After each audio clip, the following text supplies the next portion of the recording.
Muito bem, bom dia. Bom dia a todos, bom dia a todas. Celso, a palavra é sua para fazer a abertura dos trabalhos. Bom dia a todos. É um prazer tê-los aqui nesse seminário que, num certo sentido, integra as celebrações dos 20 anos da Fundação. A Fundação, entre os seus objetivos, tem a preocupação não só com o legado histórico do presidente, mas também com a continuidade e a importância do que significa esse legado para a atualidade.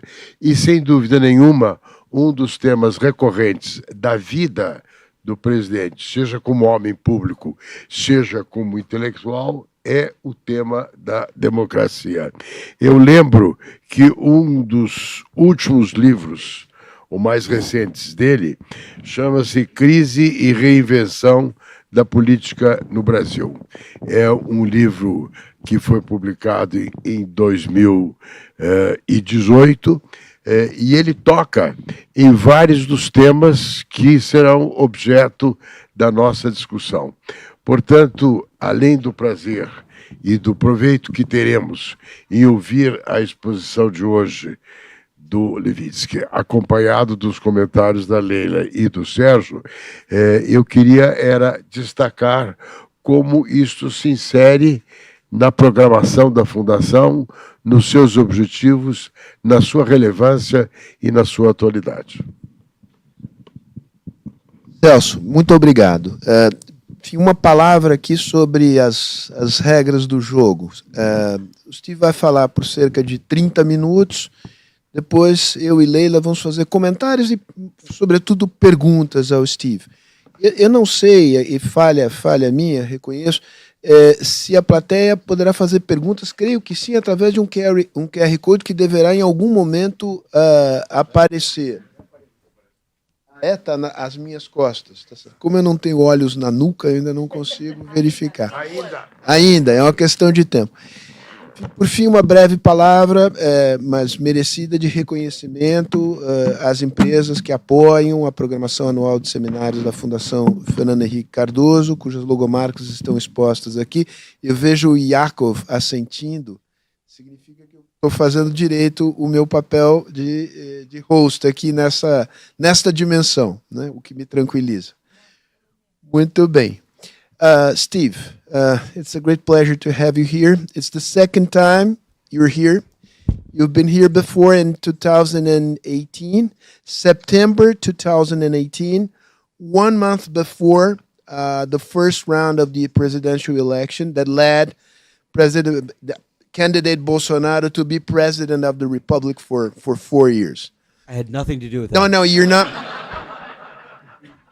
You're not the one to be blamed. But it's a great pleasure to have you back here. Just a footnote, the video that we recorded in September 2018 is still the video with the most viewers we have ever had in the history of this institution. The last time I saw it, the number was above 200,000, which for us it's an incredible number. So this is a sign of the interest that you trigger here in Brazil. So the floor is yours. Thank you, Sergio. It is can you hear me okay? And I apologize, but my Portuguese is too embarrassing to try to do it publicly.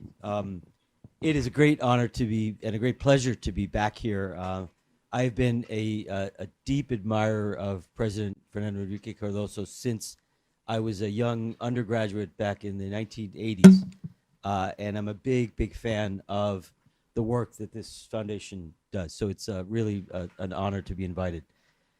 When I spoke here 6 years ago, I didn't know that the video was so popular, but when I spoke here 6 years ago, I'm pretty sure I told you that U.S. democracy was under threat.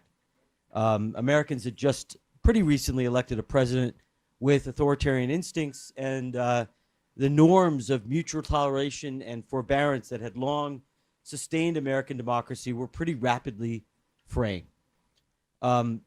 Today, I'm pretty confident in telling you that the threat to democracy in the United States is even greater than it was 6 years ago. Not only did Donald Trump go on to undermine democratic norms, but he attacked the basic rules of democracy, not norms, but rules of democracy. He was the first U.S. president in history to try to overturn an election and block a peaceful transfer of power. And unlike Brazil, U.S. institutions have mostly failed to hold Trump accountable, so he's running for president again with a pretty good chance to win.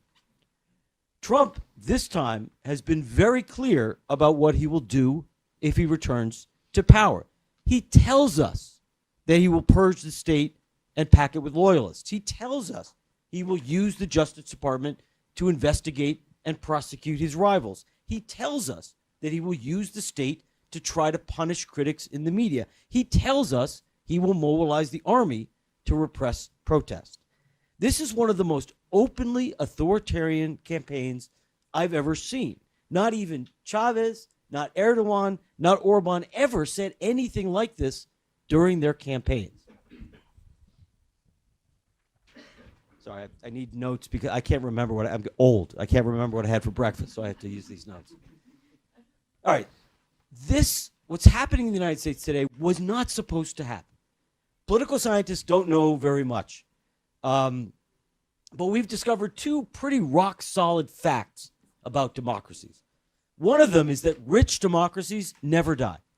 The wealthiest democracies ever to break down, Argentina and Hungary, both had a per capita income of about $18,000 in today's dollars. The United States is 4 times wealthier than that. The second seemingly rock-solid fact about democracies is that old democracies never die. They're not like human beings. They get more robust as they get older. No democracy above the age of 50 has ever died, ever. Even if we date the birth of United States democracy at 1965, which I think is right, that's when we achieved full suffrage, U.S. democracy is over 50. So American democracy ought to be safe, but it's not. In our recent book, Tyranny of the Minority, we have a different title in Portuguese, Daniel and I try primarily to explain why United States democracy is not safe. And we argue centrally that the United States is undergoing an unprecedented transition, one in which a once dominant ethnic majority is losing its dominant status. This transition to a truly multiracial democracy has triggered an authoritarian reaction among a minority of Americans. But that, we argue, is only part of the story. The United States Constitution is exacerbating the problem by empowering that authoritarian minority. I'm going to focus today on the first part of this argument, why the Republican Party, a 150-year-old party, has suddenly turned away from democracy.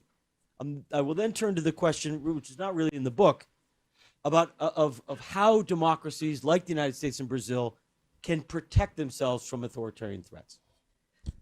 Okay, the principal problem, the most immediate problem facing U.S. democracy, and it's a big problem, is that one of our 2 major political parties is no longer committed to democratic rules of the game. Parties that are committed to democracy, politicians and parties that are committed to democracy, or what the great Spanish political scientist Juan Linz called loyal Democrats. Loyal Democrats must always do 3 things. First, they must always accept the results of elections, win or lose, free elections. Secondly, they must always unambiguously reject political violence. And third, they must always break completely their ties with violent or anti-democratic forces. So Democrats must accept election results, must reject violence, and must break with extremist forces. Since this is taken from Linz, this goes way back. Since 2020, the Republican Party has arguably violated all 3 basic principles of democratic behavior. Not only was Trump the first president in U.S. history to refuse to accept the results of an election, But crucially, the bulk of the Republican Party went along with it. A group of, is this on? You hear me okay, right? A group of journalists analyzed the public comments of all 261 Republican congresspeople, members of the House of Representatives and senators, all of them in the aftermath of the 2020 election, to see whether their public comments cast doubt on the legitimacy of the 2020 election. 86% of them cast doubt on the results of the election. So it wasn't just Trump. It was the entire Republican Party. Republican politicians have also begun to flirt increasingly with political violence. During the 2022 election campaign for Congress, the New York Times found more than 100 Republican television ads, campaign ads, in which candidates fired weapons of war, fired automatic weapons. I can think of no other major party in any established democracy in which candidates so openly embrace violence. Finally, maybe most importantly, the Republican Party refuses to break with anti-democratic extremists. This is a phenomenon. This refusal to break with anti-democratic extremists is a phenomenon that Juan Linz called semi-loyalty, democratic semi-loyalty. Semi-loyalty is when politicians refuse to condemn violent or authoritarian behavior among their own allies, in their own camp. It's easy to condemn violent or authoritarian behavior on the other side, but semi-loyalists will, instead of condemning or rejecting authoritarian behavior in their own camp, they will tolerate it, they will downplay it, sometimes even justify it. History has shown us over and over and over again that when mainstream parties and politicians of the center left or the center right tolerate or accommodate anti-democratic extremists, democracies get into trouble. Republican leaders knew that Donald Trump lost the 2020 election. All of them knew it. And many Republican leaders in private were really troubled by Trump's anti-democratic behavior in the aftermath of the 2020 election. But they enabled it anyway. They protected Trump by refusing to impeach him or convict him in the Senate. They blocked an independent commission into the January 6th insurrection, and they overwhelmingly backed Trump's candidacy in 2024, even after he was indicted for trying to steal an election. So again, it's not just Donald Trump. The entire Republican Party, the vast bulk of the Republican Party leadership, is abandoning its commitment to democracy. So the question is, why the hell is this happening? Why would a mainstream political party, a party that has competed peacefully in elections for more than a century and a half, suddenly turn away from democracy? We argue in the book that it's centrally about fear of losing. For democracy to work, parties have to be able to lose. Nobody likes losing. Losing sucks. But for democracy to work, parties have to be able to live with losing. They have to be able to tolerate losing. When parties or their supporters, their constituents, perceive losing to pose an existential threat, they tend to radicalize, and they sometimes turn against democracy. We saw this, and we have a chapter on this in the book, with the Southern Democratic Party in the United States during the post-Civil War Reconstruction. The 1860s, 1870s, after the U.S. Civil War, Reconstruction was the United States' first experiment with multiracial democracy. Reconstruction brought widespread black enfranchisement. Black men, because women were disenfranchised across the board. African Americans were a majority or a near majority in every state in the U.S. South. So not only did black suffrage threaten the Democratic Party's electoral dominance in the South, it threatened to overturn the entire racial order in the South. And for many Southern whites, that felt like an existential threat. So the Democrats, representatives of Southern whites, abandoned any pretense of democracy. They used a combination of violence and election fraud to seize power across the South in the 1870s. And then they entrenched themselves in power by using things like poll taxes and literacy tests and other measures to wipe out African American voting rights. So unwilling to lose, unwilling to tolerate losing, the Southern Democratic Party stripped the right to vote from nearly half the population, ushering in almost a century of authoritarian rule in the U.S. South, rule that lasted until the early 1970s. We fear that something similar is happening to the Republican Party today. And the roots of this phenomenon, this transformation, lie in the civil rights reforms of the 1960s. That was America's second experiment with multiracial democracy. The civil rights revolution generated a fair amount of resentment among white voters, particularly in the U.S. South, which was overwhelmingly Democratic. So whites in the U.S. South were almost all Democrats, and they were the ones who were particularly resentful of the civil rights reforms. The Republicans were a minority party in the 1960s, but white resentment over civil rights gave them an opportunity in the South to expand their base. So beginning with Barry Goldwater, continuing with Nixon, continuing with Reagan, the Republicans explicitly targeted racially conservative white Christian voters. And they succeeded. It worked. Southern whites flipped from being overwhelmingly Democrats in the 1960s to being overwhelmingly Republican by the early 21st century. The Republicans effectively became the party of white Christians in the United States. And because the United States electorate was still overwhelmingly white and Christian in the late 20th century, the Republicans did, in fact, become the majority party in the United States. The Republicans won every single presidential election in the United States between 1968 and 1988, with the exception of the Watergate election of Jimmy Carter in 1976. That's a pretty good run. But the strategy eventually ran into trouble, because at the same time that the Republicans were becoming America's white Christian party, America was becoming less white and less Christian. And that was a problem.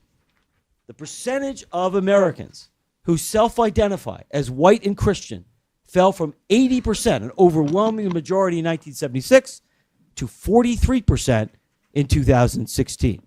That posed two threats to the Republican Party. First was electoral. It became increasingly difficult for an overwhelmingly white Christian party to win national majorities in the United States in the 21st century, which is why the Republicans have only won the popular vote for president one time in Taylor Swift's lifetime. They've won the presidency once, the popular vote for president once since 1988. But the problem, and so that's a serious challenge for the Republican Party, unable to win national majorities.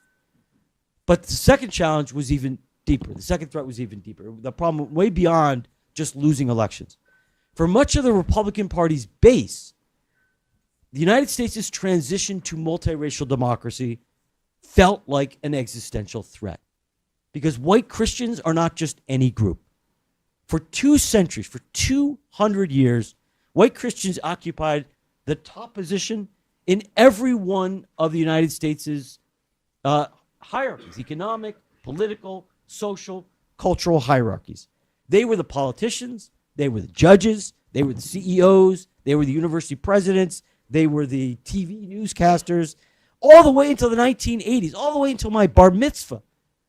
In the early 1980s, every single president, every vice president, every single House Speaker, every single Senate Majority Leader, every single Supreme Court Chief Justice, every single governor, every single Fortune 500 CEO, and every Miss America, all of them, every single one were white. All of that is now ending rapidly, relentlessly, right before our eyes in the United States. The number of black and Latino members of Congress has more than quadrupled since my bar mitzvah. It's more than quadrupled, from 28 in 1980 to 114 today. Today in the United States, for the first time in the history of the Republic, the percentage of African Americans in Congress is equal to the percentage of African Americans in the population. African Americans are not underrepresented today in the U.S. Congress for the first time ever. In 1965, all 9 Supreme Court justices were white men. Today, 4 out of 9 are white men. Only 6 out of 9 are white.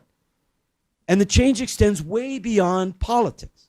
We see it in the rapidly growing presence of non-white and multiracial families in television ads, television programs, in movies. We see it in mounting societal pushback against active racism. Think of the Black Lives Matter protests.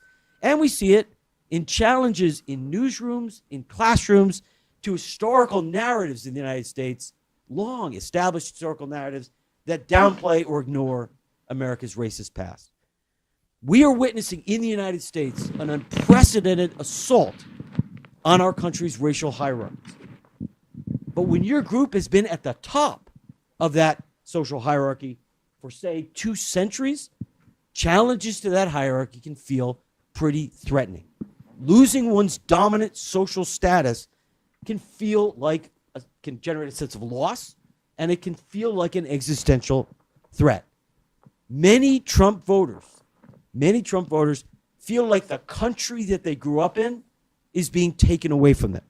And that sense of loss has pushed many rank and file Republicans toward extremism. An important survey sponsored by the American Enterprise Institute 3 years ago, 2021, 56% of Republican voters agreed with the statement that the traditional American way of life is disappearing so fast that we may have to use force to stop it. 56%. Now, Republican authoritarianism would not be quite as threatening if the United States were like other democracies in which electoral majorities govern. Trumpism, Trump himself and Trumpism, have never been supported by a majority of Americans, not for a single day. You cannot find a poll that shows Trumpism with a majority American support. Trumpism is an authoritarian minority. But our institutions, unfortunately, are protecting and empowering that minority. The Electoral College, the Senate, the Supreme Court overrepresent rural areas, overrepresent sparsely populated states and territories. And the Republican Party in the 21st century has become the party of rural areas. And that gives the Republicans, through no fault of their own, it gives the Republicans an electoral advantage. In 2016, Donald Trump lost the popular vote for president and won the presidency. At the same time, the Republican Party lost the popular vote for the Senate and won control of the Senate. That president, that minority president, and that minority Senate went on to appoint 3 Supreme Court justices, creating a powerful and long-standing right-wing majority on the Supreme Court. If simple majorities, if majority rule determined who won the presidency in the United States and who controlled the Senate in the United States would have a 6-3 liberal majority on the Supreme Court today rather than a 6-3 conservative majority. This is minority rule. I can think of no other way to describe it. Now, in our book, Daniel and I propose 15 reforms to democratize U.S. democracy, including abolishing the Electoral College. We're the only presidential democracy in the world that still has an Electoral College. Argentina was the last other country to get rid of theirs. We propose a more representative Senate. We propose an expansion of access to the ballot and term limits for Supreme Court justices. So a whole slew of reforms. But these are long-term reforms. None of them are going to happen this year, of course. And right now, we face an imminent authoritarian threat. So I want to finish up with the question of how democracies can protect themselves from authoritarian threats that come from within. So all democracies, inevitably, by definition, all democracies are vulnerable to threats from within. Anytime you have really democratic competition, you create opportunities for anti-democratic forces to win power. You cannot immunize yourself completely from authoritarian threats without ceasing to be a democracy. It's impossible. Now, in an article we're hopefully about to publish in the New York Times, Daniel and I identify 5 different strategies that democracies can use to protect themselves against electoral authoritarian threats. Americans, the United States historically has adopted a liberal or laissez-faire approach in which all perspectives are not only allowed, but encouraged to compete freely. And the basic idea is that electoral competition works like a market. And that if all ideas are openly debated, and if all ideas compete freely, good ideas eventually will prevail over bad ideas. History, I think, suggests that in politics, at least, that approach is pretty naive. The good guys simply do not always prevail in elections. Chavez, Orban, Bukele, going back years, Perón, all won majorities in free elections. For that very reason, many democracies, in fact, most of the world's democracies, take a much more muscular, much less liberal approach. They empower state authorities to ban candidates or to ban political parties that threaten democracy or threaten the rule of law. This is what's commonly known, at least in political science, as a militant democracy approach. It was first, ideas of militant democracy first emerged, understandably, in post-war Germany in the 1940s, but they pretty quickly spread across Europe and across Latin America as well, including to Brazil. Brazil's Supreme Electoral Court, as you know, has vast authority to bar politicians from running for office for corruption, for vote buying, and now recently for attacking democracy. And last year, you all know, the Supreme Electoral Court used that authority to bar Bolsonaro from competing for public office for 8 years. Lots of debate about that, but just think briefly about the contrast between that and what has happened in the last 4 years in the United States. Trump and Bolsonaro were both far-right populists. Both of them governed pretty badly. Both of them lost their re-election bids. Both of them tried to illegally overturn the election. But whereas Trump is running for president again with a pretty good chance to win, Bolsonaro is banned from politics. We can debate the merits of that. I just want to call attention to the contrast. Now, the U.S. does, in fact, have an element of militant democracy in its Constitution. The 14th Amendment to the Constitution bars office holders who participated in an insurrection from ever holding office again. This was initially used for Confederate officers from the Civil War, but efforts to apply the 14th Amendment, to use the 14th Amendment to bar Trump from running in 2024 were struck down by the Supreme Court. They were invalidated. And the Supreme Court also stepped in and seriously stalled efforts to prosecute Trump for his effort to overturn the 2020 election. And it very recently ruled that presidents have broad immunity for official acts as president. So the U.S. judiciary basically has failed to hold Trump accountable for his assault on democracy. So if state institutions don't protect us, at least in the United States, from authoritarians, what are the other tools that are available? Dan and I think that the next best alternative, if not the state, is political parties. And this is a process that Daniel and I call partisan self-policing.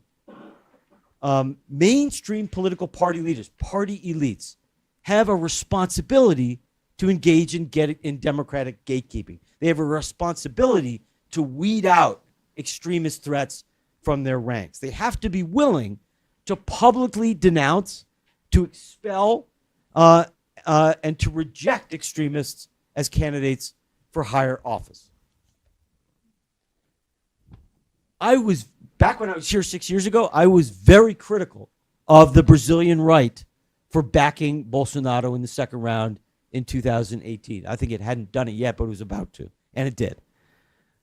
But right-wing politicians in Brazil, I think, did a pretty reasonable job of self-policing after Bolsonaro got elected. In 2021, a conservative Congress passed a law that made it a crime to attack democratic institutions. That law might eventually land Bolsonaro in prison.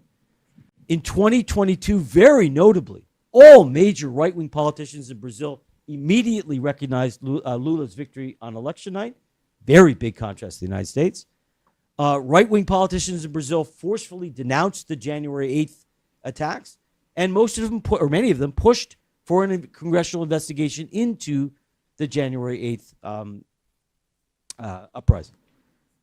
In the United States, by contrast, Republican leaders have consistently defended Trump even after January 6th. They blocked creation of an independent commission to investigate the January 6th insurrection. And when Congress impeached Trump and the Senate voted on convicting Trump, which would have barred him from running. If he had been convicted in the Senate, Trump could not have run for in 2024.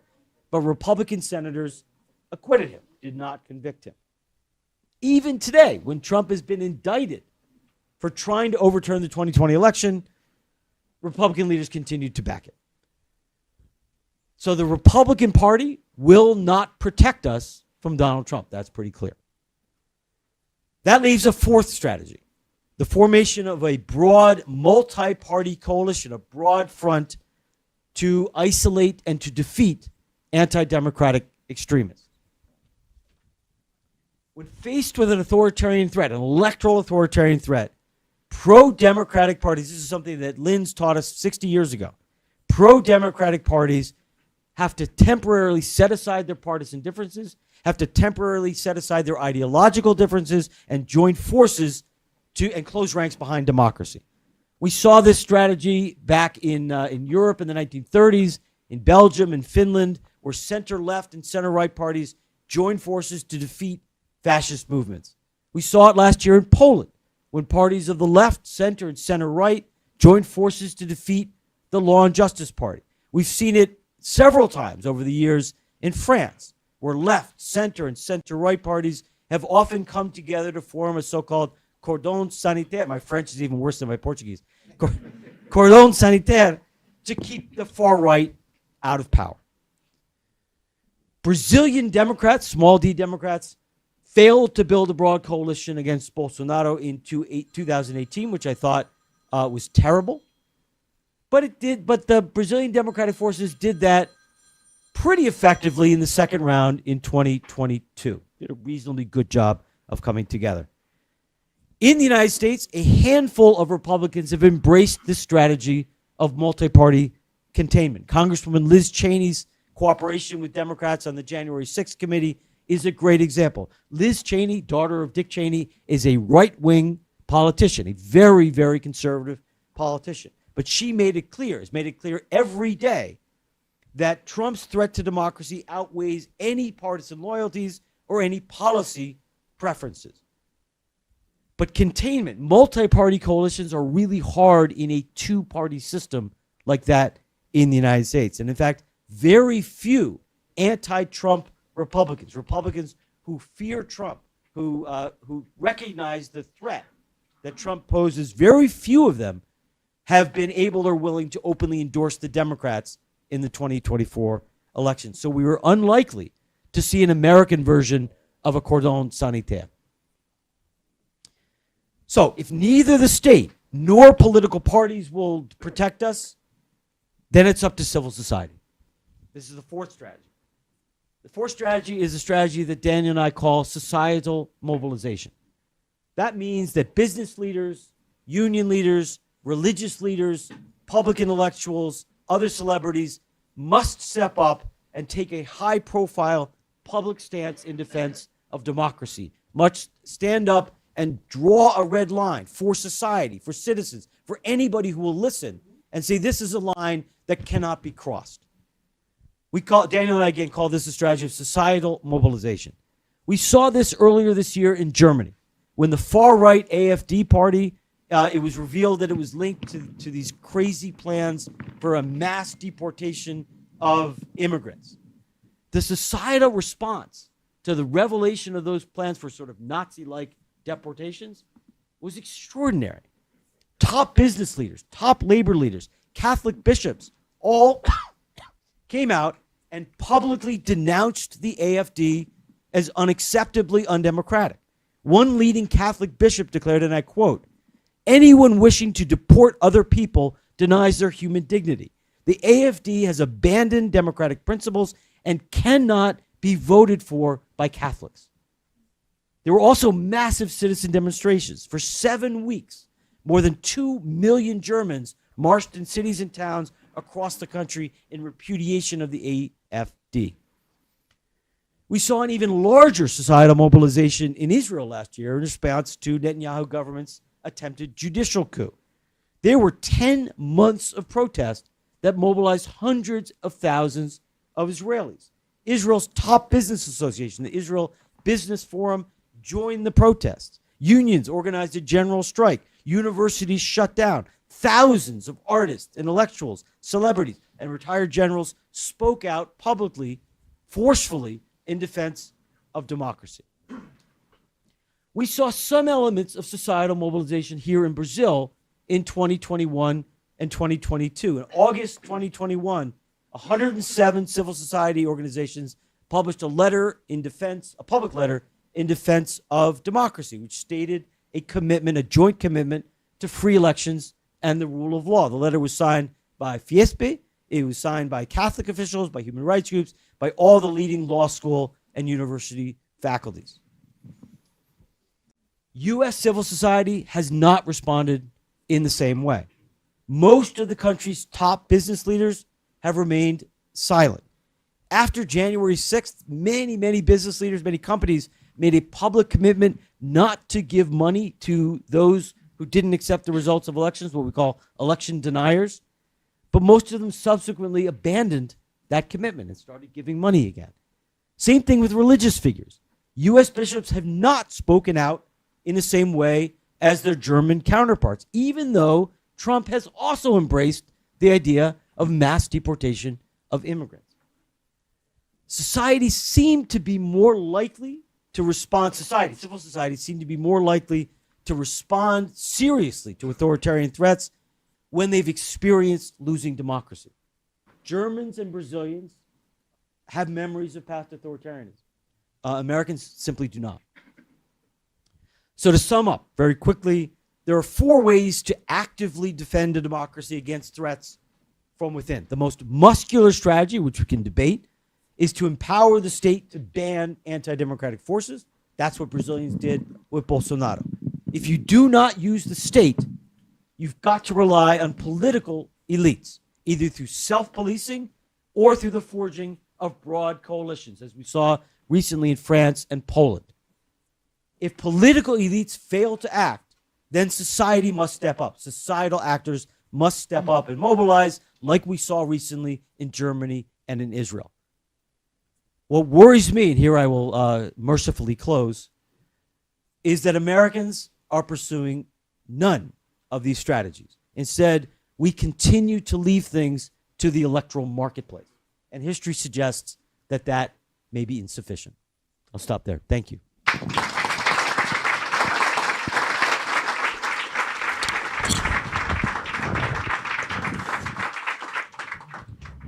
Steve, thank you so much for your insightful and passionate presentation. I think we should start with Leila, and then we take we take turns here. Thank you so much, Sergio. Can you hear me? So it's a pleasure to be here. Good morning to everybody. I'm fortunate to be able to talk to Steve for the second time interview him. It's not a proper interview, it's more of a conversation, but still, when you launched your Brazilian version of How Democracies Die, we had a chance to talk. Anyway, but my first question would be, why doesn't America follow the steps you've just proposed? I mean, why there is no societal mobilization and so forth? That's a great question.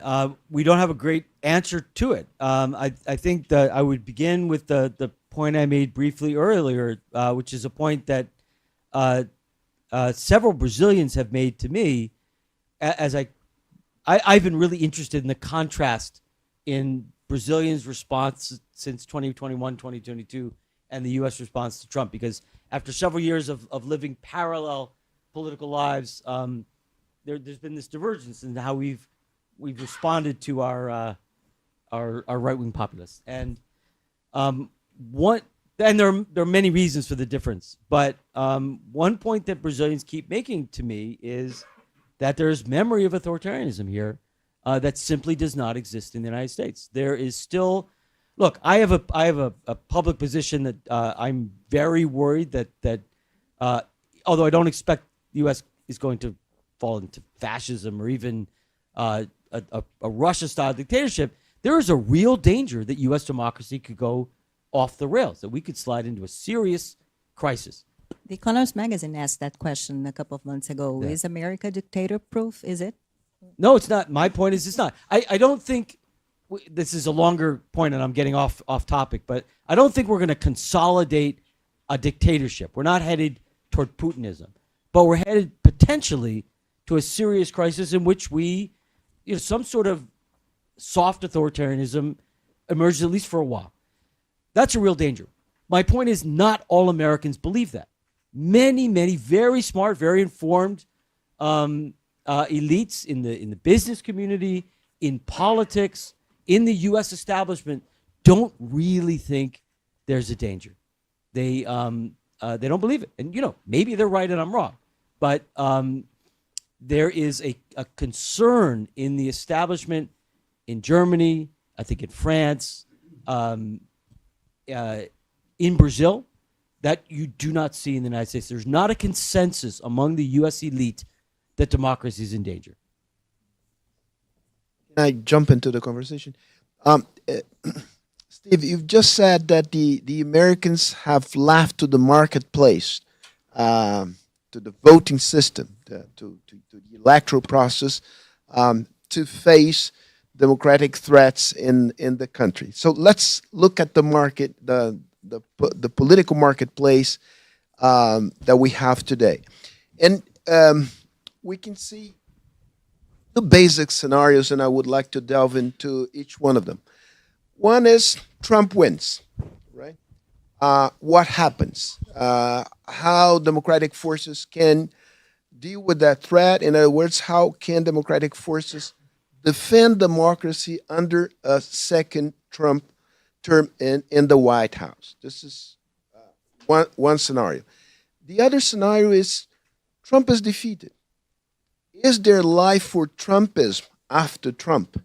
Very unlikely that Trumpism will simply vanish in the thin air after being defeated electorally. So to start our conversation here, please take into consideration these two scenarios and your thoughts on each of them. Great questions. Political scientists are not very good at explaining the past, and we're even worse at predicting the future. But I'll give it a go. We're pretty useless. In fact, I was telling a group yesterday, and this is the truth. The last correct prediction I made about politics was when I was a graduate student in a seminar on Latin American politics in early 1994. So I've been 30 years without a good prediction. I'm better in football. But the last time I made a correct prediction was at the beginning of the Plan Real. And when Lula was way ahead in the race, I predicted that Cardoso would come back, and I swear to God, and win the election. It's the last time I was right about anything. Yeah. All downhill from there. If Trump wins, my expectation is it's kind of messy. A lot of instability. I think there will be authoritarian attempts. I think Donald Trump didn't know what he was doing in 2016. He didn't expect to win. He didn't have a plan. He had no experience. He had no team.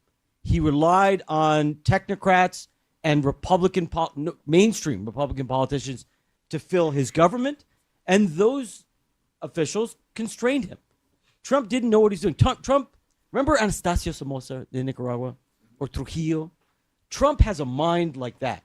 He thought that he thought the institutions of the state could all just be deployed for his own personal use, like Somoza. He would have loved the Nicaraguan state in the 1950s. But the U.S. state doesn't work that way. And he was surprised by that. And he was angry. He was frustrated by the fact that the state didn't do whatever he wanted. This time, he's much more attuned to that, which is not to say he can govern like Somoza, but he will be much more likely to try to purge and pack the state with loyalists. He's very concerned, obsessed with purging the Justice Department and packing it with loyalists so that the Justice Department can, in fact, be wielded as a weapon against rivals. I have no doubt that he will do that. This doesn't mean that he can put his rivals in prison, because the courts in the United States remain pretty independent. But what Trump can do, and what I predict he will do, and you know how good my record of predicting is, what I predict, so don't take it very seriously, what I predict he will do is he will use the Justice Department to launch investigations and, in some cases, prosecutions of hundreds, if not thousands, of people. Critics. So a lot of them are critics within his own party because he really hates that. Journalists, opposition figures. Very few of them will end up in jail. But they will have to spend away their bank accounts hiring lawyers to defend themselves. They will have to spend months and months and months of their time scrambling to defend themselves from investigations, and of course they will be harassed into exhaustion. Some of them will give up on politics, and it will send a message to other people, maybe better not to involve myself. That has a big effect. So just simply launching investigations against hundreds, if not thousands, of people can have a big effect. That will happen. I think there will be a much more concerted effort to repress protest. And that could lead to a fair amount of violence. I think Trump could encourage some sorts of paramilitary violence. So I do not believe there are statements by people on the left saying that if Trump wins, that's the last election. That's almost certainly not true. But Trump will attempt to tilt the playing field against the opposition. He will violate basic civil liberties. And he will encourage what could be a sort of a medium amount of violence. And so it'll be very, very ugly, very unstable. I think, luckily, Democratic forces have mobilized, not the degree to which I would like to, but we now, for the first time in the United States, have pro-democracy organizations, well-funded pro-democracy organizations. They were born, there's no sense that they were needed before 2016, but there are now a bunch of organizations with a lot of high-powered lawyers and a lot of money that are engaged in whether it's lawsuits or lobbying or efforts to mobilize people in defense of democracy. So this will not be Hungary. This will not be Russia. There will be a lot of societal pushback, and I think it probably will eventually succeed. There will have to be efforts by, because we're a federal system, by governors of democratic states, by the governors of New York and California and Illinois, Michigan, and other states to coordinate responses. That's hard. Those conversations have already begun.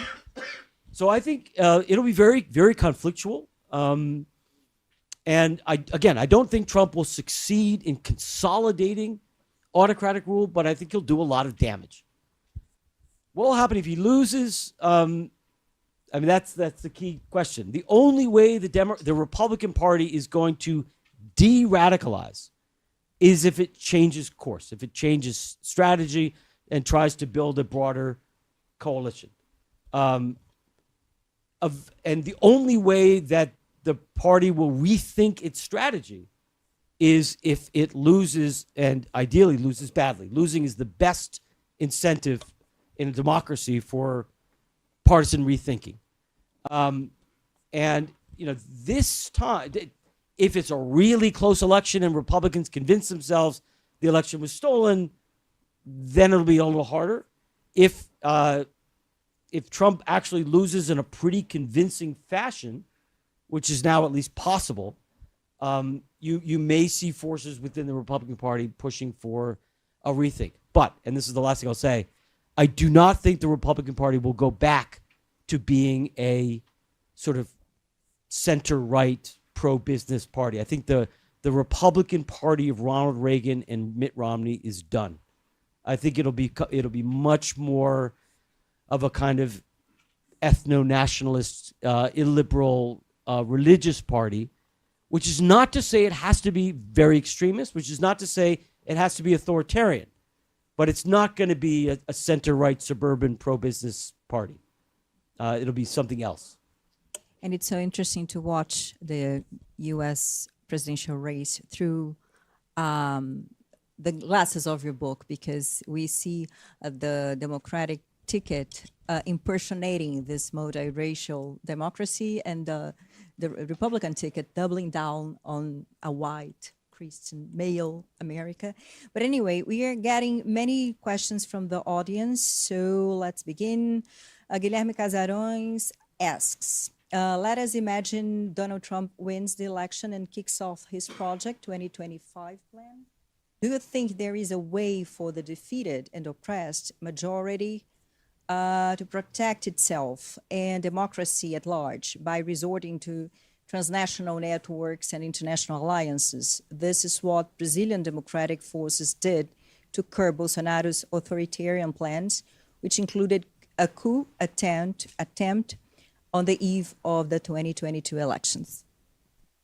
That's a really interesting question. I had not thought about it.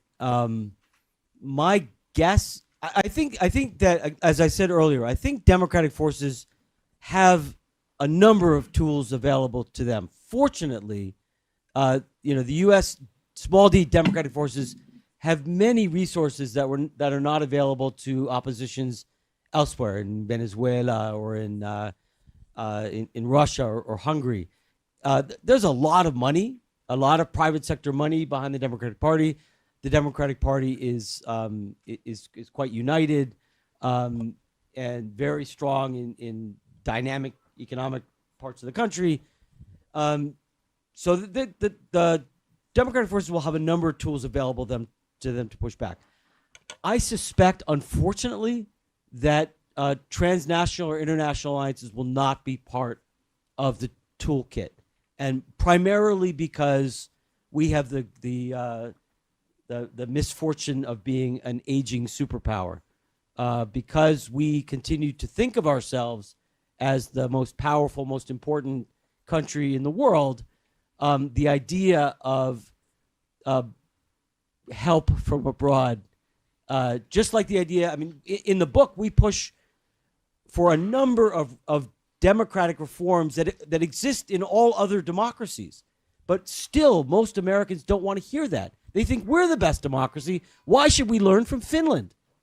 Why should we learn from Denmark or Uruguay? And I think the same attitude will prevail after this election, that no matter what the Canadians or the European Union or Brazilians offer, it's not going to be taken seriously enough by most members of the U.S. establishment.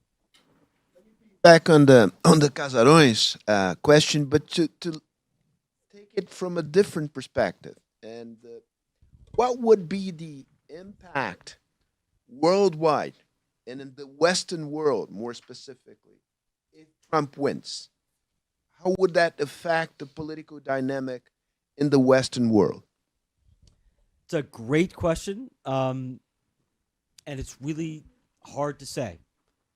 I think that sometimes we overstate the impact that external forces have on events in particular countries. Obviously, they have an impact, but domestic in almost all countries, particularly bigger ones, wealthier ones, domestic politics ultimately weigh very, very heavily. I think that a Trump election will have a pretty significant effect on democracies, smaller democracies in smaller, poorer states in the global South. We already saw in two ways. First, Trumpism as a model. We saw, for example, in Peru, just months after the U.S. election, Keiko Fujimori borrowed from the Trump playbook and refused to accept the results of an election and tried to overturn. I don't know how influential Trump's behavior was on Bolsonaro, but probably some effect too. So Trump's authoritarian behavior, when it comes to the United States, can be a model that's replicated by forces elsewhere. That will happen. The other impact that Trump presidency will have is that the United States will not lift a finger to support democratic forces elsewhere in the world, with maybe a couple of exceptions. This happened in Trump's first presidency. One of the reasons, not the only reason, but one of the reasons why Honduras and El Salvador and Guatemala slid pretty markedly towards authoritarianism under Trump's watch is Trump said, fine. And so they will have that impact in the global south. In Europe, in the rich democracies, it will have a mood effect. It will encourage the far right. It will give inspiration and enthusiasm to the far right. It will have a demobilizing, discouraging blow for liberal forces from the center left to the center right, just like Brexit did, just like Trump's first presidency did. So it'll affect moods. It'll affect enthusiasm. I don't know how much it'll reshape power balances. Two more questions here from the audience. Fernando Freitas, who is here. I skipped the intro, actually, to make it shorter. Over the past 20 years, despite economic crisis, a pandemic, and ongoing regional conflicts, the world has seen significant economic growth and reductions in poverty and inequality, exemplified by progress on the Millennium Development Goals. However, the future of democratic regimes now appears uncertain. Democracies are struggling, some have fallen, and many face serious threats. What really went wrong? And there is another question, Margarida Gorek from Pacto pela Democracia. We see a lot of exchanges of support and inspiration among authoritarians globally. How could pro-democracy forces do the same to join forces and share strategies? You don't believe there is a democratic recession in the world, right? You are one of those who see the glass half full and not half empty, but still. Right. Let's see. On the first question, so democracies in the world do face a serious challenge. And I think different regions, different kinds of democracies face different challenges. But this is a boring social science answer, but one of the reasons so many democracies are in crisis is because there are so many democracies in the world.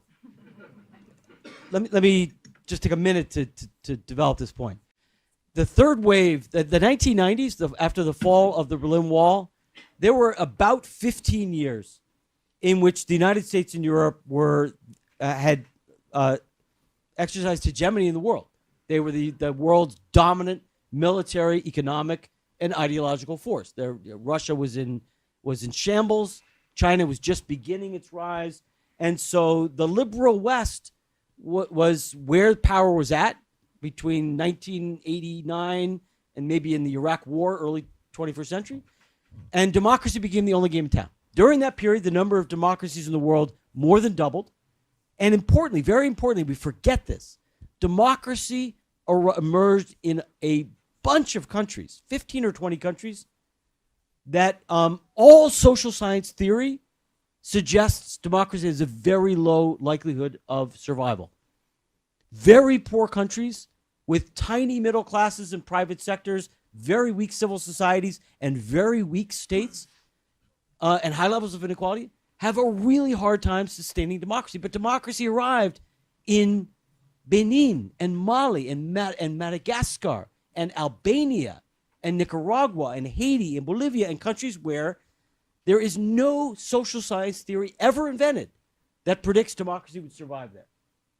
So what happened over 20, 25 years? First of all, the international environment grew much less favorable, inevitably, right? The brief era of U.S. and European hegemony ended. That was pretty predictable. U.S. power and influence is no longer what it was. There are alternatives for authoritarians across the world, in China, in Russia, other powers. So it's much easier to be I haven't tried it, but it's much easier to be an authoritarian today than 30 years ago. So the international environment is much less favorable. It shouldn't shock us. It's sad, but it shouldn't surprise us that democracy failed in Mali. And it failed in Benin, it failed in Nicaragua, and it's failed in a bunch of other countries where democracy really is fighting an uphill battle. That's where a lot of the democratic recession. There are 6 fewer democracies in the world today than there were 15 years ago. There are more democracies in the world today than there were in the mid and late 1990s at the peak of the third wave. So there has been a modest recession, and given the changing circumstances, and given that democracy emerged in places where it really is unlikely to survive, that shouldn't shock us. The thing is, in countries, in third wave countries that are relatively developed, that are pretty urbanized, pretty wealthy, have large middle classes, large private sectors, strong civil societies, democracy is surviving. It's not necessarily very healthy, but democracy has not broken down. There are 21 countries that became democracies and became, according to the World Bank, high-income countries since the 1970s. 21 countries. Brazil's not quite there. Uruguay, Chile, Argentina, Panama are there. Of those 21 countries, 20 have remained stable democracies. Only Hungary. Hungary's the only exception. The Baltics, Eastern Europe, East Asia, the southern cone in Brazil, democracy has survived. And so the crisis, I don't think, is as bad as people say. There are causes of democratic crisis is not the same thing as authoritarianism rising. Democratic crisis is a product in South America of rising discontent, due in large part to crime and corruption, state inefficiencies.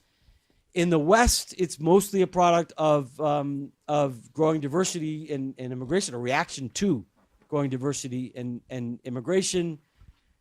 But I'm optimistic.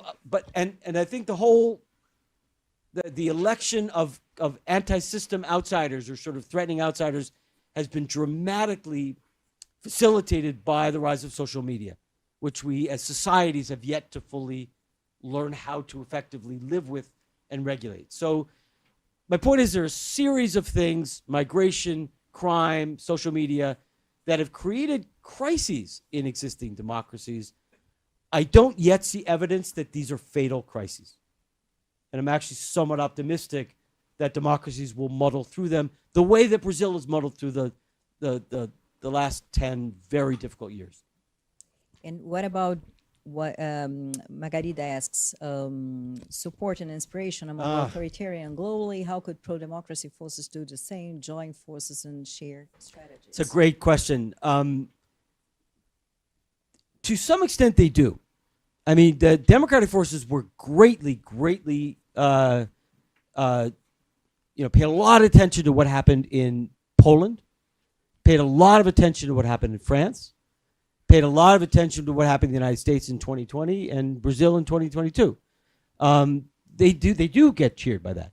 The problem is, and I'll be very quick, there's an asymmetry between they're merging kind of two camps, at least in the West. A cosmopolitan coalition, let's call it maybe a liberal coalition that ranges from the sort of social democratic left to the liberal right, and an ethno-nationalist illiberal coalition, right? You can recognize the two sides.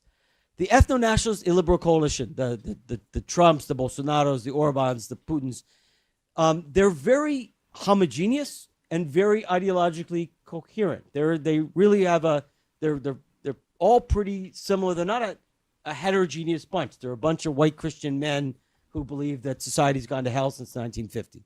You could put their ideology in a paragraph. The liberal coalition, the ones that Margarita is asking about, are really heterogeneous. They're everybody else in societies, right? They're broadly secular, urban, but they range again from people on the left to people on the center right, and they're harder to unify. They come together to oppose authoritarian threats, but they don't agree on a lot of things. They don't hang out together. They don't have a mystica that holds them all together. The best they can do is unite together in the face of an intense threat. But on the day-to-day, they're living in different worlds. They're in different camps. They believe different things. So it's what we call the democratic forces are a very heterogeneous group without a unifying ideology. So that makes the work much, much harder. Hate to be depressing. Steve, I want you to get deeper into the similarities and differences between the U.S. and Brazil, based on the assumption that I think what happens there in the U.S. affects us as no other country in the world does. Given the very strong links between the Brazilian far right and the U.S. Far right. My question, this is a broad topic, but I would like to start with a question on what's the role of religion? And there is this wide Christian nationalism in the U.S. What is, if this is possible to, I think the two factors are really intertwined, but if it's possible to analyze them separately, what is the weight of the religion aspect of Christianity and of the racial aspect of it? Yeah, I'm really, really fascinated by the comparison between the United States and Brazil, and one of the primary reasons I come to Brazil is for the pão de queijo. But after that, I'm incredibly interested in learning about what's happening here and how it is similar and different to what's happening in the United States. It's a really, really interesting comparison. And I'm not an expert on Brazil, and so I'm frankly still learning about this. And I think, so on the religion front, evangelical Christianity is one of the key ideological foundations of the far right, without question. I suspect that there are some differences between the United States and Brazil. We had the rise and politicization of the evangelical right in the late 20th century. It started in the late 1970s, and really Reagan was the first right-wing politician to really mobilize the new evangelical right, and they entered politics in a heavy way in the early 20th century, in late 20th, early 21st century. What's happening now is a little different. It's not entirely different, but the white Christian nationalism is much more about white nationalism than it is Christianity. There's not a perfect overlap. There's not even a strong overlap between religious believers, people who go to church, God knows how many times a week, and really sort of believe in whatever they believe, and activism in Trumpism. They call themselves Christian, but it's more of an identity than a religion or an ideology, and that's an important difference. I don't know enough to speak to Brazil. It seems that the evangelical entry into politics came a little bit later in Brazil, and it seems to me, and I could be wrong, that it's still more in this phase of religious activism than a sort of political identity apart from religion. The other thing I would say about religion is we're in an age, I don't think we always grapple with this, but we're almost all other ideologies are really weak right now. Politics in Brazil and elsewhere is really fragmented, very, very fragmented. No political force has more than 25% support ever. And the left has no ideology. There's a set of values, stands for certain policies, but there's no ideology that gets a lot of people out of bed in the morning on the left, not just in Brazil, anywhere. Liberalism is there are a lot of people who hold liberal values, but as a mobilizing ideology, nobody's voting for liberalism. So the only, from what I can see, and you could talk about whatever gender ideology. That's a very small number of people. the only religion that really mobilizes a lot, the only ideology that mobilizes a lot of people, that really gets people out of bed to do political work at 8 a.m. on Saturday morning is religion, is evangelical religion. It's not a majority of Brazilians, nor is it a majority of Americans. It's actually let's call it 25% of the population, or 20. In a fragmented political field, when all other ideologies are kind of weak and demobilized, you can go a long way with 20%. And I think that is what's happening in Latin America. It's not that a majority of Latin Americans have become right-wing evangelical Christians, nowhere near. But even a cohesive, mobilized, committed 20% can do pretty well in a very fragmented, politically weak, not very mobilized or committed field. And it can make it in Latin American context into the second round of almost any presidential election. So I think sometimes we overstate just how widespread and how pervasive it is, but the political power that a committed 20% can amass is quite a bit. I mean, I think there's all this attention to the growth of evangelical beliefs and conservative Christian beliefs in Brazil. At least in the United States, when we talk about Brazil, we often understate or ignore the fact that secularism is also dramatically expanding. I mean, the number of Brazilians who hold liberal secular beliefs and socially liberal views, even atheism, has also increased dramatically. I don't know why we pay so much attention to the former. Very low base, very, very low base. Right, but the number of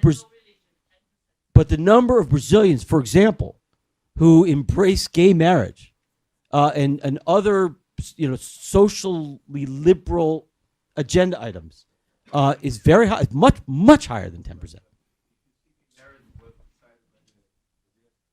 But look at polls.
Nice break of the rules. We're liberal here. Yeah, so exactly. we accept. Very good question. Very good question. But just once is enough. So through the QR code. Viola, the same applies to you. He was. Oh. All right. So ya que. ¿Por qué te amo? ¿Está bien? Yo también. Pero basta una más y Se acabó. punto. He has the word. Thank you very much, Rio. Excellent. On the mic, please. I have two questions, Steve. 2 questions. Very fast. No, Very fast. no. You have Okay, the right. just You one. have the right to one Just one. question. It's in relation to One complex question, right? It's in relation to the profile of the autocratic Republican part right now, because in the support for this party is not just white. There are a part of the support that is Latin and black. So it's a kind of very conservative, multiracial party. I mean, Ojalá, as we would say. I am don't denying your argument, but there is that. I imagine if the Republican Party would be just white, the the power would be significantly undermined. It would be different. So my question is, why do you see that there is a minority of black electorate and Hispanic, Latin electorate support Trump Republican Party? Okay, so that's an important question. Couple of things. First of all, we have to remember that it's a relatively small number of people. About 10% of African Americans voted for Trump in 2020. A little more than 10%. That is a tiny figure. People vote. People of all kinds of different personalities, all kinds of preferences, vote for all kinds of reasons. That an ethnic group would vote nearly 90% to 10% is stunning. Now, there are surveys that show an increased support among African American men for Trump, and it's certainly true that at least a third of Latinos will vote Republican. So let's take each group in turn. I mean, the most important thing to know is that no ethnic group is ever homogeneous. People vote for all sorts of different reasons. Some people vote based on a program that may be linked to their ethnic identity. Others do not. And so religion is one important countervailing force that leads non-white voters to vote Republican. And that's, I think, maybe more so among Latinos than among blacks. The race is another issue that divides Latinos in the United States. There are many Latinos who self-identify as white, and who therefore are very comfortable opposing immigration, opposing affirmative action, opposing the Democratic Party. But we have to keep in mind that even among Latinos, the overwhelming majority vote for the Democratic Party. I think just couple points. One is that the growth of support. A lot of attention has been made to this point that polls seem to show some Latinos and blacks are drifting away from Biden and towards Trump.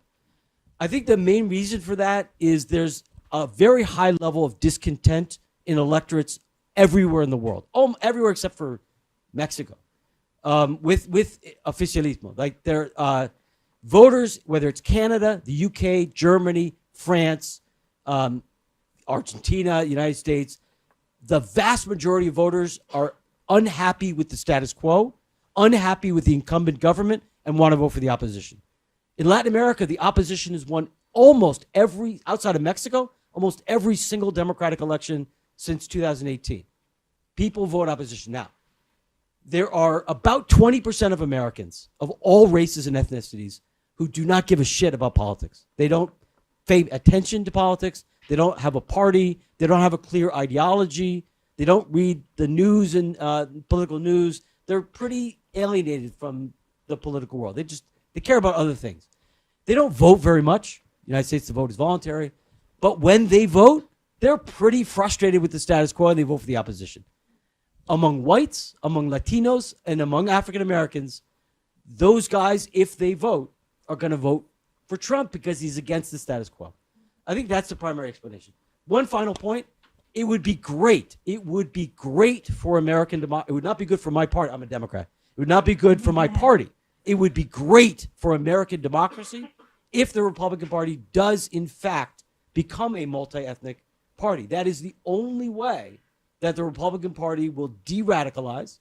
And if the Republican Party can win votes among whites and Latinos and African Americans and young people and women, it can win national majorities again. And if it can win national majorities again, it doesn't have to fear elections. So I think the cure for the polarization of American democracy is precisely the Republicans also becoming a multi-ethnic party. So it's not good for my political party if that happens, but it's very good for American democracy. So talking about Comments, race, sorry. okay, go ahead. Comments before I head it back to you. One is Bush's son got, I think, 40% of the Hispanic vote in his re-election, I guess, in his re-election. Yeah.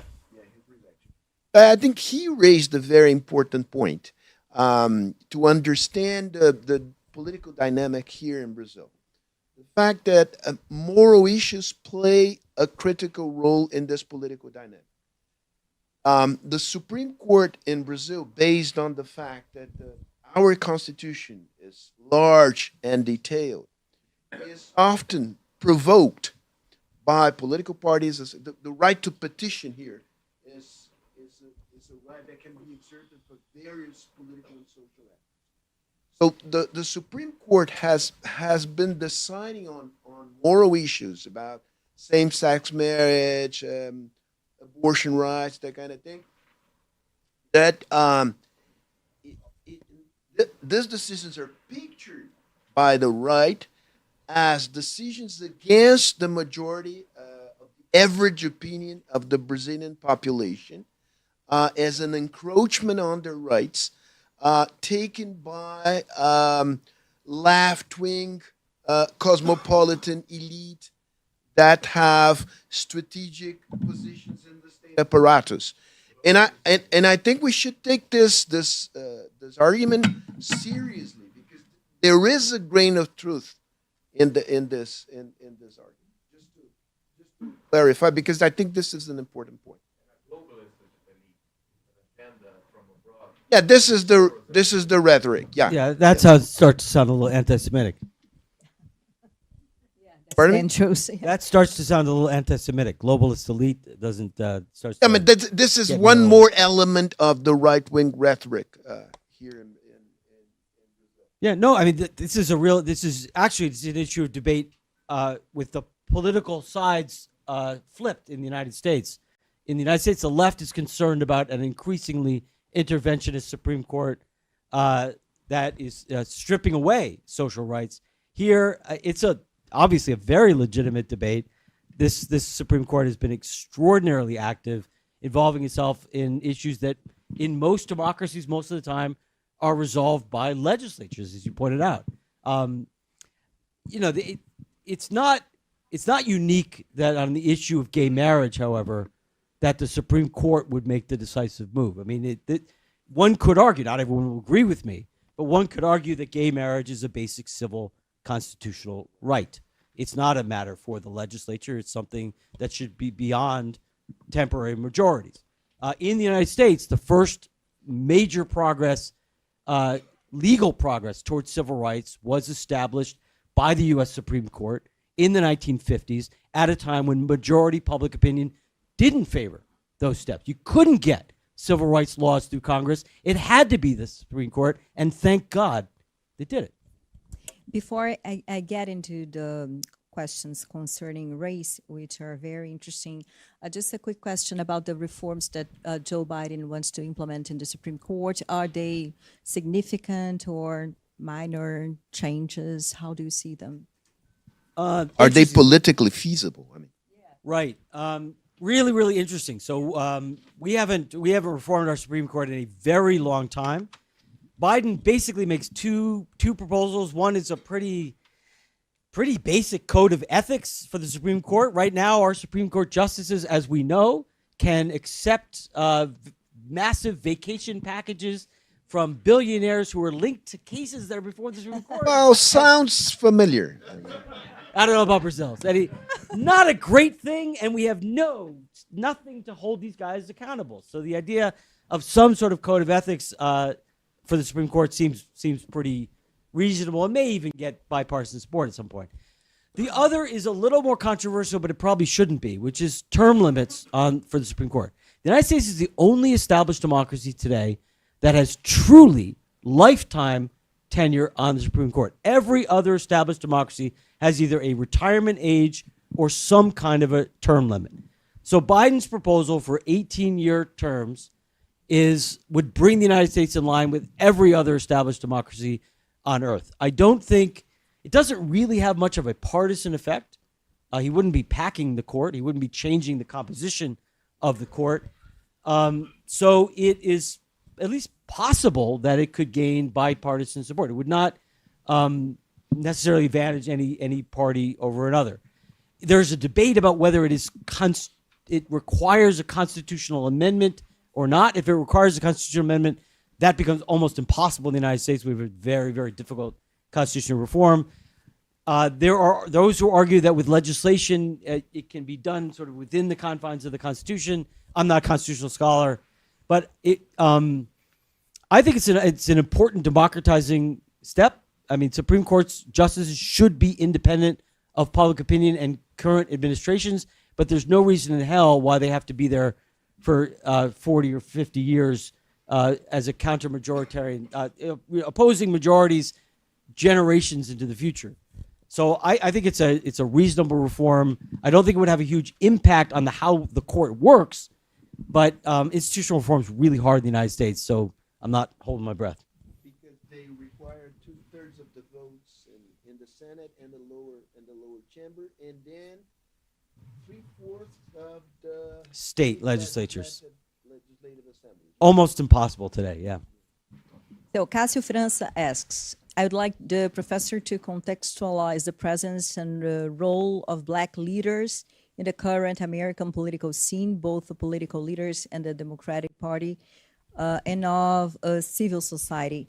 Have they been relevant actors in strengthening democracy? And Attila Roque asks, I would like to hear Steve comment, I'd like him to comment on about how he perceives the challenge of persistent racism in Brazil as a threat to democracy. Contrary to the US, Black people are profoundly underrepresented everywhere, including in our audience here today.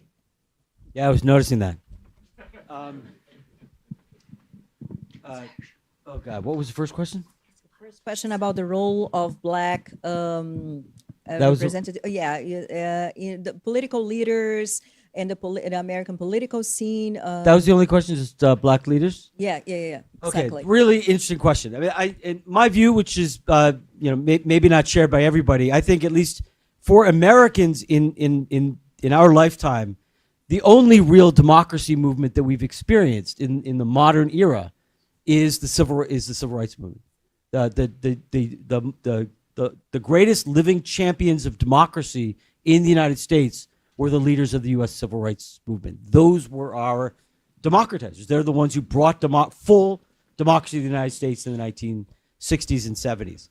And everybody knows or at least everyone in the United States knows the sort of moral authority and political influence of that generation of leaders. King obviously was assassinated young, but there was a whole generation of civil rights leaders that was active in politics in the late 20th, early 21st century. Many of them went into Congress and were very influential. They are now aging and dying. That generation is leaving us. And so we don't have a similar generation of African-American social leaders with great moral authority. I think it remains to be seen whether the Black Lives Matter movement produces another generation of leaders. That movement was very, very young. I guess the civil rights movement was also very young in the 50s too. But these guys are young, and it's not clear yet what the future holds for that generation of civic activists. What we now have in terms of Black American leaders are much more traditional politicians, increasingly in both parties, mostly in the Democratic Party, but not social leaders, not people who earn their authority necessarily in political activism, but who rose up through the ranks of politics in a more traditional fashion. And I think it's really important. Most of them are in the Democratic Party today, but it's really important that non-white figures are emerging in the Republican Party as well. Senator Tim Scott from South Carolina is maybe the most prominent Republican Black official. But compared to 30 or 40 years ago, it's a much more sort of normalized establishment African-American political elite. And about Brazil. Oh boy! So look, race in politics in Brazil is super complicated, and I am not equipped to speak intelligently about it. Take the Fifth Amendment. I could take it, yeah, but look, I think if I could dip my toe precariously into this, I know racial categories are really, really complicated here, and there are many different ways to measure racial demographics in Brazil. I don't know exactly where the number 56% self-identifies black in the latest. I don't know where that comes from, but I've heard it. If it's true, it's obviously very different from the United States, where 11% of the population identifies as African American. If racial identities are politicized further, and if democracy works the way it's supposed to work, and democracy never works the way it's supposed to work, but over time, much more slowly than many of us would like, but over time, where democracy is real, and Brazilian democracy is real, you tend to get gradual movement towards greater inclusion. Again, I haven't made a correct prediction since 1994, but I think over time, there's going to be a fierce reaction against greater demands for racial inclusion and racial justice in Brazil. On most measures, including really important measures like police violence, Brazil scores much worse than the United States in terms of equal protection. And the United States has a lot of serious deficits. But in terms of the state treating individuals of each race or ethnicity equally, Brazil has a long way to go. And I think that the push for racial justice or greater racial equality is inevitable in Brazil. And I think the pushback is going to be fierce. This is, I mean, I agree 100%, but one caveat. The way we categorize race in Brazil is different from the way you categorize race in the U.S. I'm not denying that we have racism in Brazil, but the way the race issue is dealt with in Brazil, the way it is perceived in Brazil, is not the same way as it is perceived in the U.S. And I think we should keep this in mind. I'll leave my comments here to introduce a comment and a question, actually a question asked by Ricardo Tepperman. I'll try to summarize it.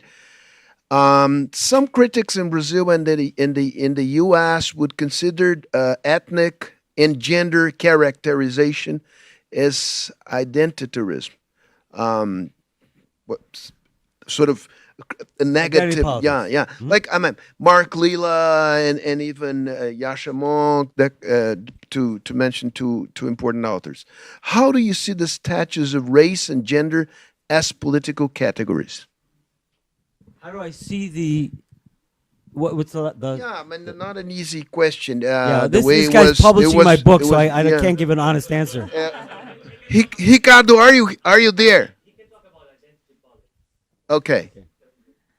So identity politics is one of those terms that has become like populism. It's used all the time by everybody, and we've lost track of what it means and what it actually refers to. And it's used in an increasingly politicized and negative way that I don't think is very accurate or very useful. This is not to deny that identity politics exists. In the United States, identity politics has always existed. There's never been a moment in the United States, I cannot speak to Brazil, there's never been a moment in U.S. history where identity politics didn't exist. Our Civil War was over race. The authoritarian turn in the U.S. South for 80 years after the Civil War was about identity politics. The primary socio-political battle of the middle of the 20th century, the Civil Rights Movement, was about race. And so to say that sort of politics has become racialized in the United States in the 21st century is a ridiculous statement. Now, I'm not denying that there's sort of an increased focus on ethnic identity and gender identity in some sectors of society. I cannot speak to Brazil. In the United States, it's confined primarily to universities. It's not a mass level phenomenon. My concern is this, that there are legitimate liberal demands for greater justice on racial issues. When you have a state in which people of one race are arrested at a higher rate than people at another race, of another race, where people are of one race are killed by police at a higher rate than people of another race, when you have a situation where people of what in overwhelmingly black areas, there are fewer ballot boxes, so it takes 3 or 4 hours of waiting in line to vote, whereas in my neighborhood it takes 5 minutes to vote. That is the state treating individuals of different ethnic groups unequally. To demand equality of treatment of individuals of different ethnic groups is liberalism. It's basic liberalism. It's not identity politics. I say this because there is a right-wing pushback in the United States, and I think in Brazil as well, against really basic demands for liberal rights, calling it identity politics. And I think that that's horrendous. Let's talk about gender. Ana Carolina asks a woman, finally, right? Although Margarida has made a question too. Anyway, is there a gender cleavage, not only in terms of the profile of voters supporting authoritarian leaders, but in a broader sense? As you call it, we are seeing a white resentment movement. Can we say there is a white male resentment? We've been seeing a gender cleavage on other countries that elected authoritarian leaders, Argentina, Brazil, Hungary. In Brazil, for instance, even among conservative evangelics, there is an important pillar of Bolsonarismo. We see a gender cleavage with women stepping out of Bolsonarismo. And to that, I'd like to add, concerning the U.S. Presidential race, as a result of the Supreme Court decision regarding Roe v. Wade, many states will have abortion rights in their ballots in November. Can it make a difference in terms of women voters, the turnout, and then influence the national presidential race? Yeah, great questions. So Daniel and I have been criticized, I think, pretty legitimately for focusing very heavily on and race and paying insufficient attention to gender. I think that's a pretty legitimate criticism. If you, we were sort of aiming for parsimony, but I'm going to speak about the United States right now. Racial hierarchies are not the only hierarchies that have been seriously challenged in the last half century. Gender hierarchies have also been seriously challenged, and there is a reaction against that as well. And you know, these two camps that I mentioned earlier, sort of liberal cosmopolitan camp and an ethno-nationalist one, there is a gender element to it.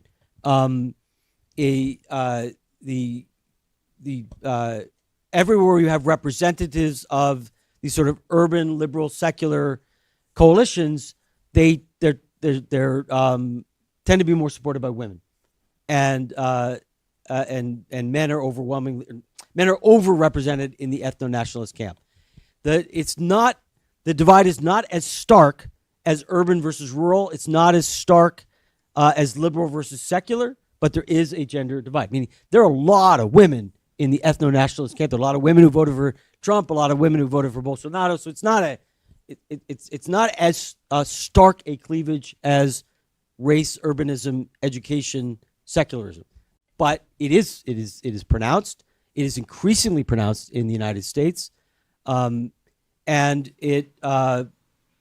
think that the Trump campaign was overconfident when it picked J.D. Vance as sort of a guy who really appealed to sort of angry white men as his vice presidential candidate. He thought he was going to win when he did that, and it's probably going to hurt him.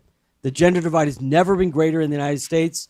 Women actually vote at a slightly higher rate than men, so this will probably benefit Kamala Harris. Gender is not as it doesn't divide as starkly as some other categories, which is, I guess, the reason why we paid less attention to it. But it is very, very important. And if you want to understand the right-wing reaction in the United States, and I'm pretty sure in Brazil too, challenges to established gender hierarchies are a major part of the reaction, a major trigger of the reaction as well. Will abortion rights make more women go cast their ballots in November? Probably. It's a key mobilizing issue for women of various ages, certainly for young women. I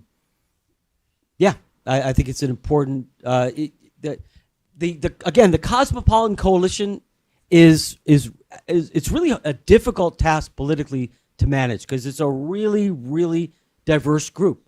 In the United States, the Democratic Party represents left wingers like Bernie Sanders, African Americans, Latinos, and a lot of center-right suburban former Reagan supporters.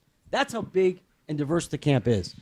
And so finding something that motivates members of the Cosmopolitan Coalition is tricky, it's hard, and it's really important. And abortion is one of the things that unites everybody in the Cosmopolitan Coalition, women across the political spectrum.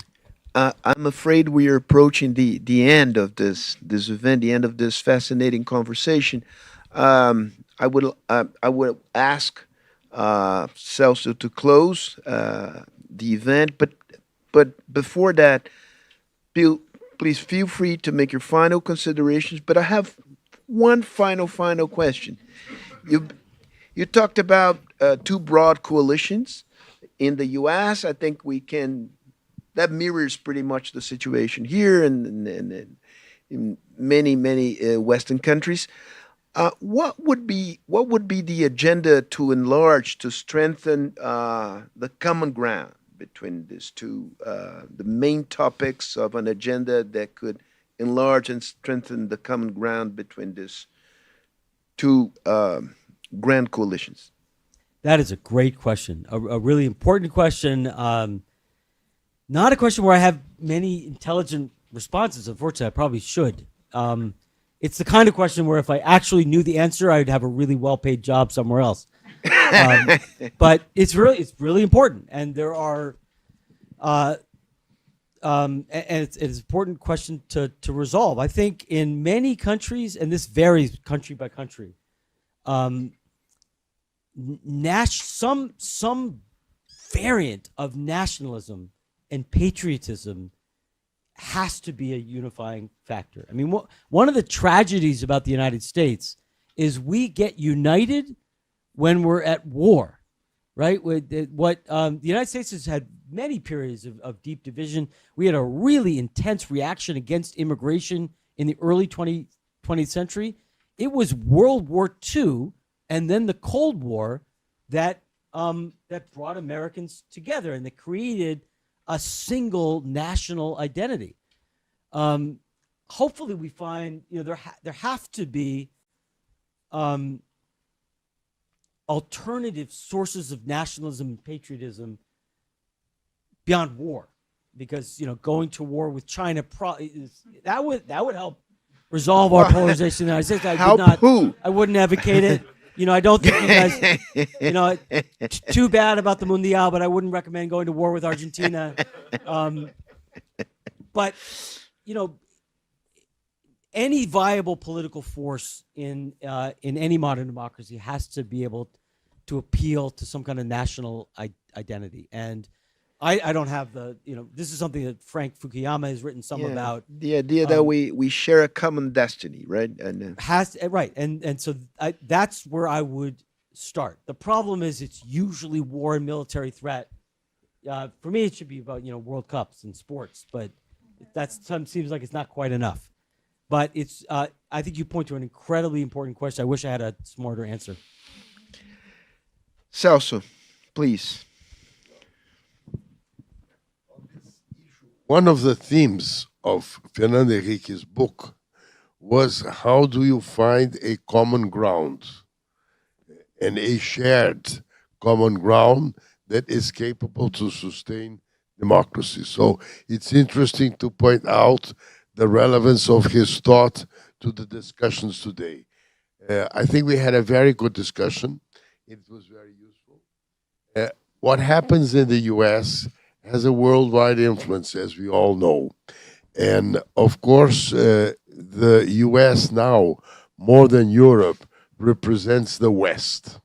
Now, if the West, as it is facing these issues, this has an impact on the point of view of how do you organize international relations and the meaning of the global South that theoretically does not share these values. So this is part of the international agenda today. What happens in Hungary is very relevant for us to think, but it doesn't have an impact in Brazil. What happens in the US? Yes. What happens in Europe? Also, but to a lesser degree. So I think it is in this broad framework that we should also think the insights we have received from your excellent presentation, that we thank you very much.